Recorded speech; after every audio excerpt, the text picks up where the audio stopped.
I want to welcome everybody back now, and hopefully now we'll get a chance to delve a little bit deeper into some of the issues that were raised during our presentations and highlighted by our audience. And we've had a huge number of questions coming in, which is fantastic.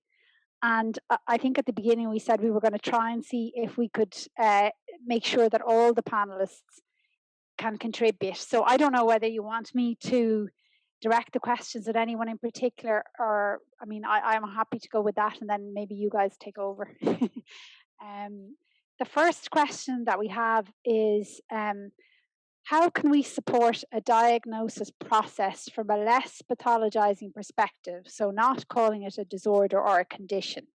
So the attendees were wondering whether our clinicians and our experts by experience think that disorder is a fair label in respect to autism. So I'm not sure who to direct that at. Maybe I could direct it at,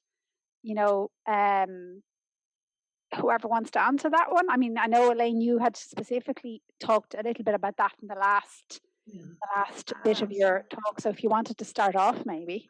Yeah, I mean, it's time. I mean, the autistic people are always ahead of us, and they're proudly owning autistic as their preferred identity. And I see nothing wrong with us following them and actually owning autistic as the identity.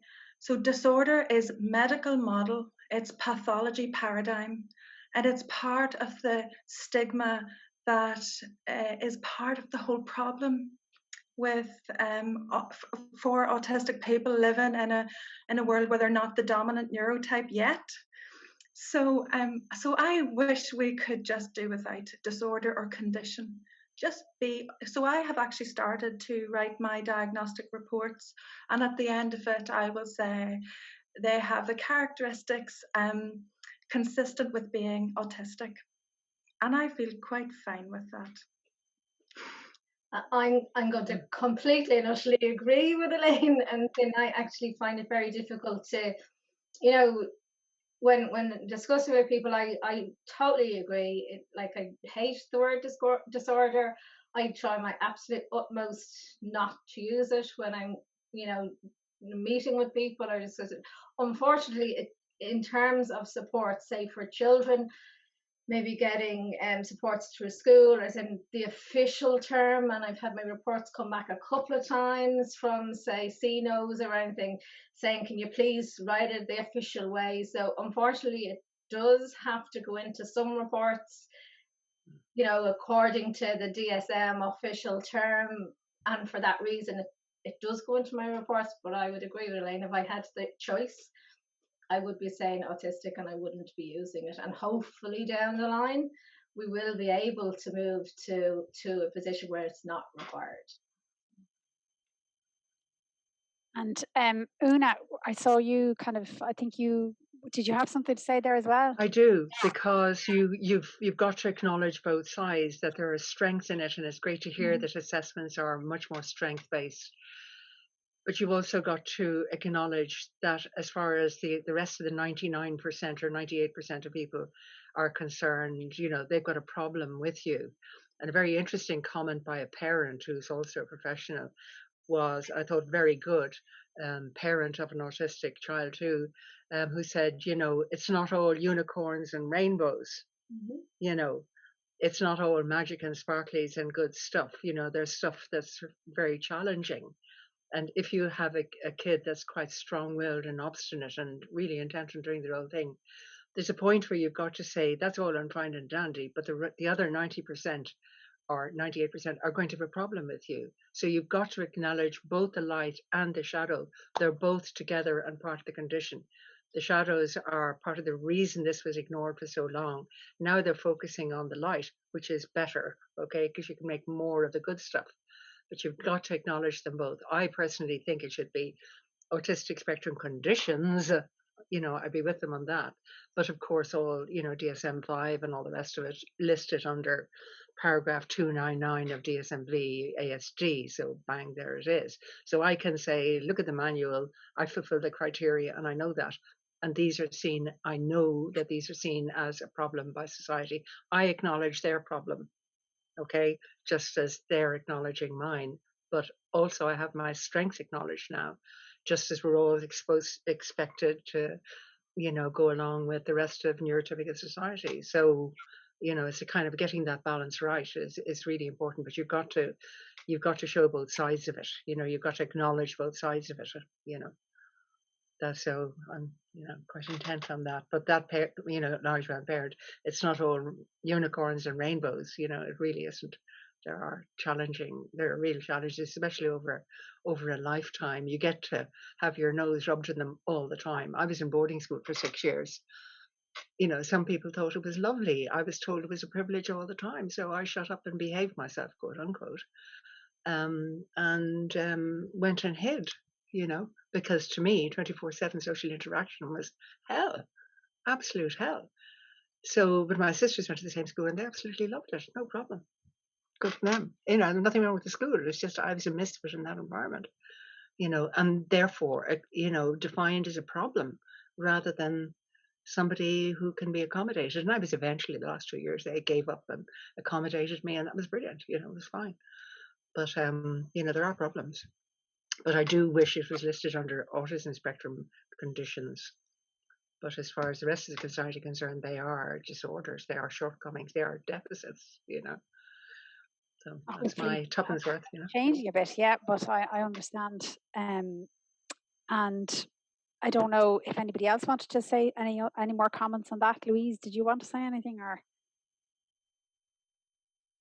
I don't know if I'm following the thread, but I think I'd agree in getting rid of the disorder, but it just reminds me of arguments within the whole disability positivity movement, because some people are like, oh, but you're not acknowledging the difficult stuff, and that's not the point of it. The point of it is, yes, to be loving and accepting of yourself, but also to advocate for supports to help with the more difficult bits.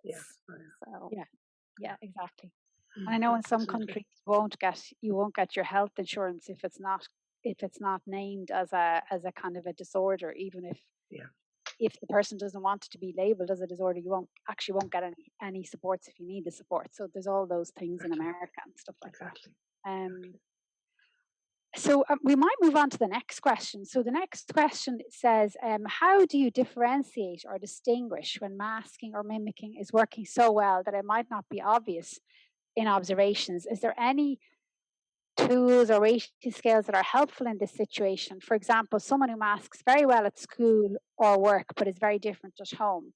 So I don't know who might be, I don't know, does Aisling or Niamh or anybody else want to answer that one? I can jump in there.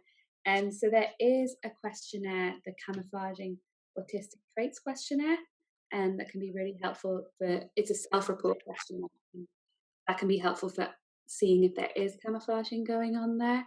Also, thinking about young people, it's really listening to parents so that we know that there could be behaviour, nothing really seen at school, and nothing really going on, and children really holding it together until they get home, like other speakers have talked about. When they get home, then there's these meltdowns. So it's really listening to parents when they're coming in for assessment, and maybe taking a bit of a step back when we're looking at the diagnostic criteria. So looking at the wider perspective of what may be going on.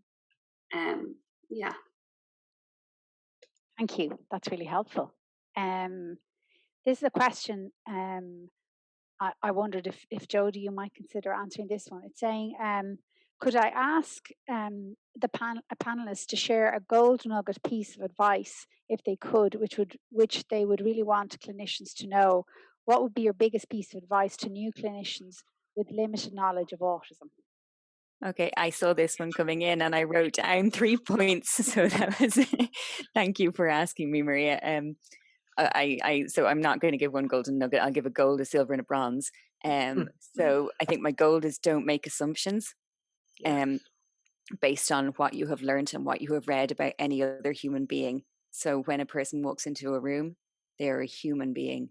So therefore, don't expect a child in particular, I suppose, if you're dealing with children, to enter your world pick up on their cues and wait to be invited into their world, and don't stop checking them off against a visual checklist in your head, and actually take the time to enter into their interests.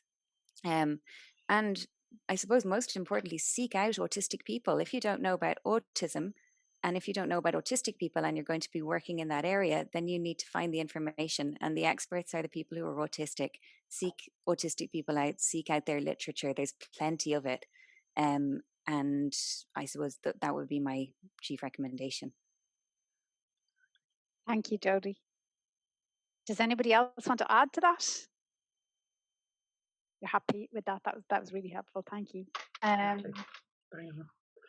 So the next thing is, it says here, as a speech and language therapist whose role can sometimes be to support an autistic person with information about how the neurotypical world works and how neurotypical people socially communicate, I struggle to balance providing this information without creating implicit pressure to do these behaviours and to mask, for example, social skills training. It's particularly difficult for children when the parent or teacher often may want the child to learn to mask for their own self-protection and participation with others. Any suggestions? I don't know who wants to answer that one. It's a difficult one. Elaine, do you want to go ahead? Yeah? Speech and language therapist? Yeah, I can. I know where you're coming from. So thanks for asking the question. And I suppose it's ableism. And I think about this all the time, so the teacher in school says, he can't be moving his hands like that. He's going to get bullied.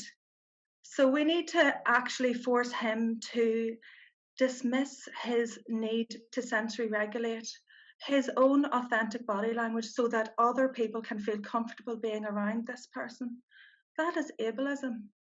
And when we do things like that as a society and say that that is okay, then we are feeding stigma, which feeds masking, which feeds the mental health difficulties. So whenever we are worried about the mental health difficulties of autistic people, we actually have to look at what a society we have created. So all the time I have conversations with teachers about these kind of things. For example, a little boy who his ears are bleeding because the teacher uses a tambourine to call everybody to attention, and he's like having a trauma reaction, and then she says, well, it works for everybody else, so I'm not changing it. That's ableism. And I think as a society we really need to start talking more about ableism, because then that will flip this narrative about forcing autistic people to just stay quiet, have quiet hands, make eye contact, just so that everybody else feels comfortable and doesn't feel a need to reject or victimize or isolate that person who's different. I mean, maybe I'm an eternal optimist, perhaps. Maybe I'm not there yet. Maybe I'm not a realist. But at the end of the day, I've seen the harm done by that type of approach. I hear endlessly from autistic people who talk about the harm done from a behavioural approach, a social skills training approach. And I suppose I'll just give you a wee, you should check out the Neurodiversity Therapist Collective on Facebook. It's also a website, and it has endless information on pro-neurodiversity support for autistic people, and there's specific advice around how you support an autistic person with pragmatic language and communication skills that is pro-neurodiversity, that is not social skills training. So you can talk about perspective taking. So you can say, when you say to the teacher, well, teacher, you're actually wrong about that. What's the perspective of the teacher? What's your perspective? So when you say that, the teacher's perspective is this. So you give the child information about how that might be perceived, but then it's the child's decision to how they respond. And we have to be very, very careful about really coercing young children to actually do that quicker, to stay quiet quicker, to hold in that impulsive thought, or that actually righteous thought. Maybe they usually are right, saying the right and correct thing, but maybe it's just the adult doesn't expect that. So I really feel that we just have to stand up against that. I think to build a better future for everybody, a more inclusive society is one where we really stamp out ableism. Thank you, Elaine. Does anybody else want to comment on that? Okay. There's a question here saying, can the panel comment on the co-occurrence of autism and personality disorders? How frequently do they co-occur, or how do you differentiate? That's a tricky one. Sure. I don't know if anybody wants to answer that one. So maybe just as one of both myself and Aisling are both trainee clinical psychologists, Exactly. and I do think that it's a really, really important question to ask. But what I might suggest actually is that our next webinar series on next week is around co-occurring conditions, and that we'll have clinicians who are even more specialised than ourselves speaking to this. So what I might suggest is maybe people registering for that and maybe having another expert speak to that. Yeah, good. Yeah, that's very good.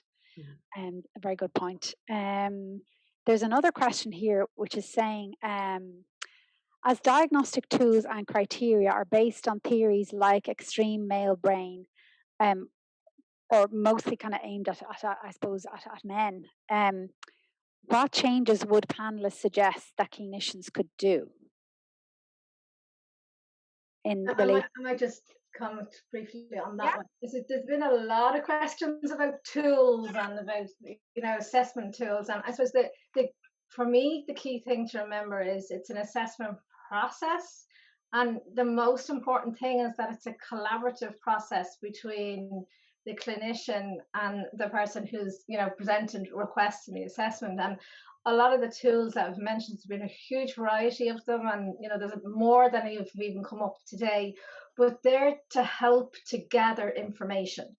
The purpose is to help to gather information, to create a picture, to help to create a picture of the individual who, as I said, who's presented. But it's much more about it being a collaborative process. And, as I said, those tools, questionnaires, etc., help to kind of elicit the information. But the ultimate goal is to have enough information for it to be a collaborative process, and to, it being, there's no tick box or no questionnaire that it is all about the individual presentation, but while you're also looking at the criteria for the diagnosis.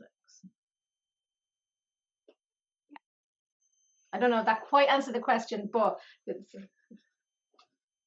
Can I just add to that? Go ahead, because I think that's so relevant, and I think obviously it's important that clinicians can correctly diagnose, but I think it's also important to maybe think about how you start to lobby for a rewriting of those criteria to let women in, because I know, as somebody who's been through a diagnostic process and who had to answer those questions that were written through a clearly male lens, that in itself is quite a debilitating process. So you feel at all times slightly fraudulent for being there as a woman. And so I think to that end, even though I trust in the clinicians and I trust in the people making the diagnosis, I think it's very important that we write more inclusive criteria and more inclusive diagnostic tools. So I don't know who's going to do that, but somebody in this webinar can do it. Well, may I just add is that the first time I came across that, extreme male brain theory, it really amused me because, being sent off to school, I thought, why on earth are they putting me with these awful girls?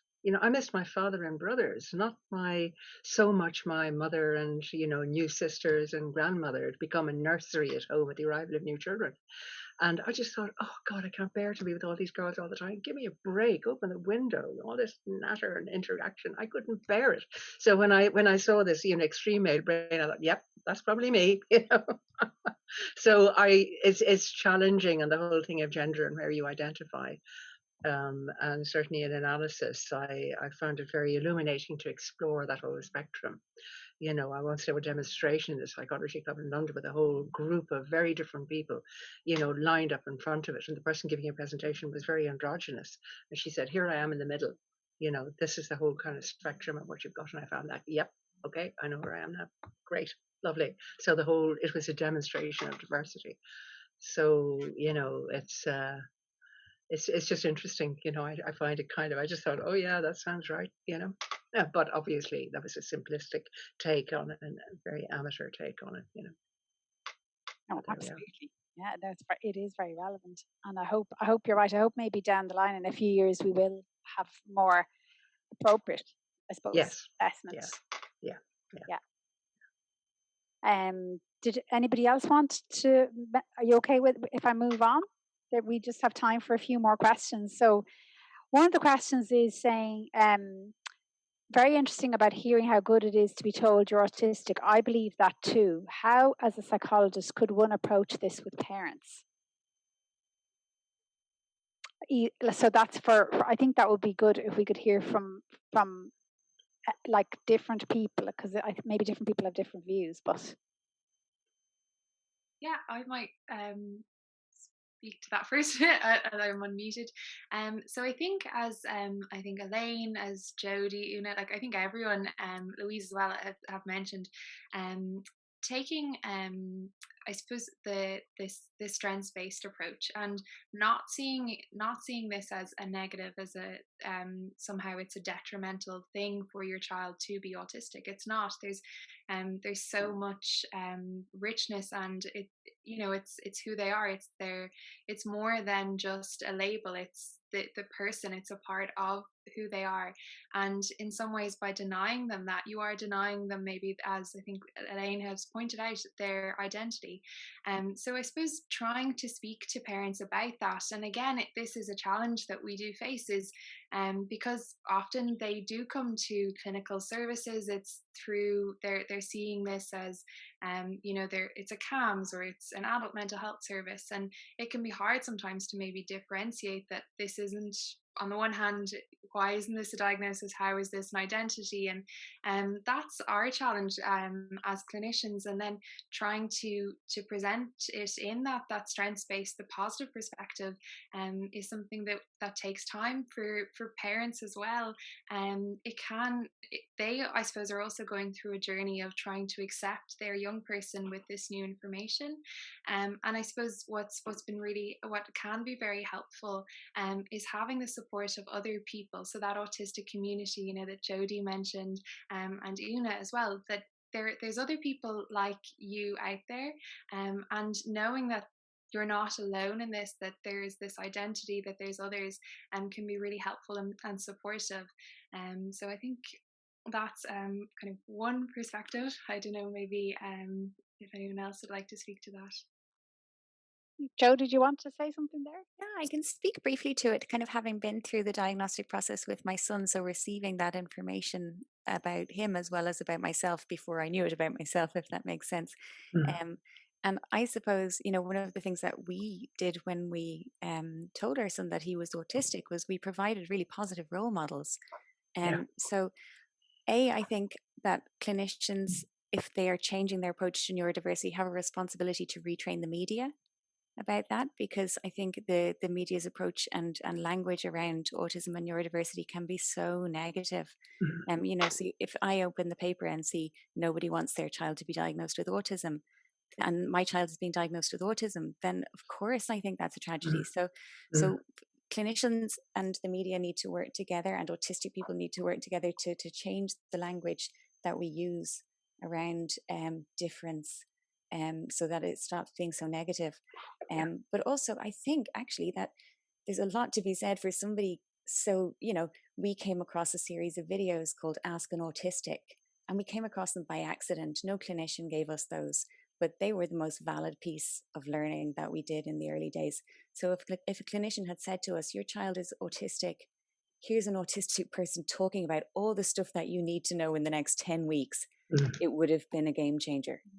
And also always to reiterate that nothing about a diagnosis changes the person in front of you. So it's just a little bit of learning rather than a change in them fundamentally.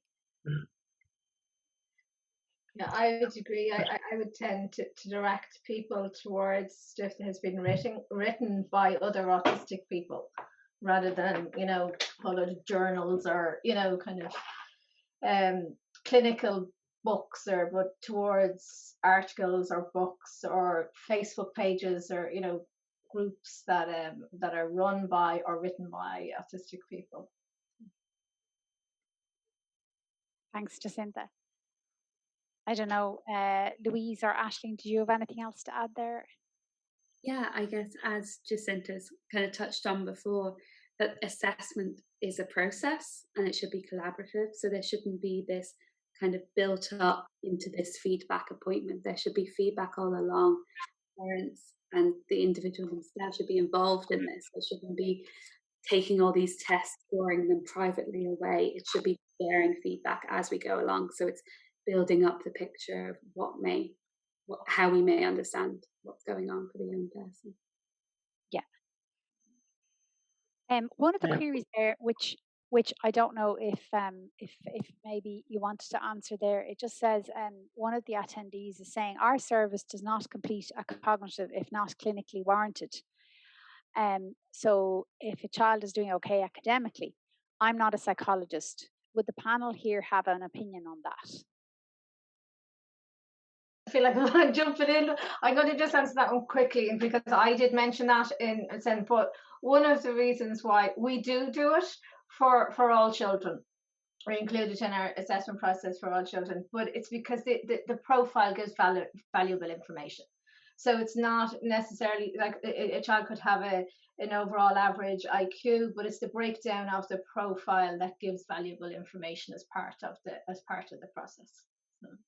So we wouldn't do, say, a full academics piece if there isn't any query of any difficulties academically as well. But if there was any query, say, around dyslexia or dyscalculia as well, we'd do the full academics piece as well. But we always do the cognitive bit in terms of the valuable information that the profile can give. Thanks for answering that. That's very helpful. There was another question for the panel it's a difficult one, but it's saying, how can we improve access to support, including diagnosis and post-diagnostic support from health, education, etc., for autistic people and their families? Because a lot of people are struggling to get assessed, and there's massive waiting lists. And once you get assessed, sometimes people aren't actually offered any intervention, any support when they're looking for support. So this is a very, very difficult question, but I'm going to ask it anyway. Does anybody have any ideas? No, I'm definitely not an expert, but I think this is definitely a wider issue with the healthcare system, because we need a full public health system that has good investment to try and decrease the time spent on waiting lists. I think there also might need to be some culture changes within, because again, this happened to my parents 10 years ago. I don't know if this has changed, but they brought me to CAMS, not the autism service, just because they were a bit confused. They just wanted advice. But even on the phone call my mom had with the service, she was like, I don't know what to do. But the nurse was just like, you're the parents, like you should know what to do. And then apparently at the end of the assessment, they're like, oh, she's actually like really lovely. She's not autistic, but they didn't give my parents any further support. So I hope it has changed in 10 years. But yeah, I think not only do we need the government to invest in the health service in general and give more funding to mental health services, but I think, there needs to be a cultural change in how the professionals there view autism and understand autism and stuff. Can I ask you, Louise, in your opinion, should we have some autistic people on these teams? Like there is teams, in Ireland, say, run by what they're called disability teams, and they have psychology and speech and language and OT and stuff like that, and they're supposed to be doing the assessments and then providing supports to families, with, well, it's actually for under 18s. I mean, do you think there should be autistic people on those teams? I feel as though there should be, yeah. And like, I actually know of autistic people who are, training in psychology. Yeah. There's an account I follow on Twitter. She's quite a few followers and she's in the UK, but I think she's training as a mental health nurse. So, and she's autistic. So yeah, I think there should be like the involvement of autistic people in this field because this is their lived experience, Yeah, absolutely. I think so too. I don't know what other people. Yeah. Oh, absolutely, because the deep interest, many people would have them develop into actual psychologists themselves. It's a really two for value if you meet somebody like that who really knows what they're from the inside as well as from the outside professionally what they're encountering. So they really have give added value to the whole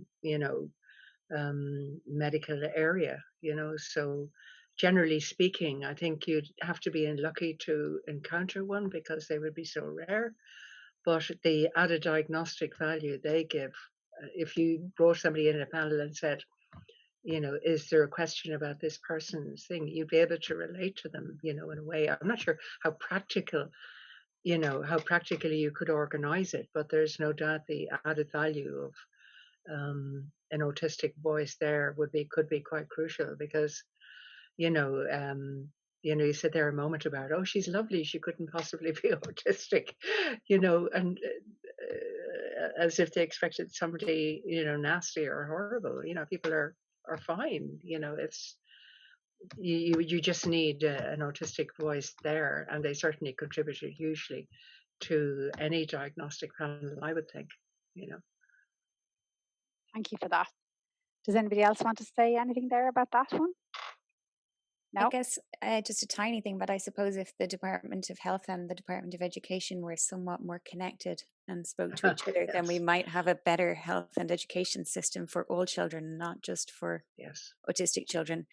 Because also it can be really exhausting for an autistic child to be in school and then they're expected to go to this therapy and that therapy. Whereas if that was happening within the school setting and was part of their day, then they could just come home and be at home, so I think a little bit more of a joined up approach would be a wonderful aspiration. Absolutely. Thank you. That's very, very good point.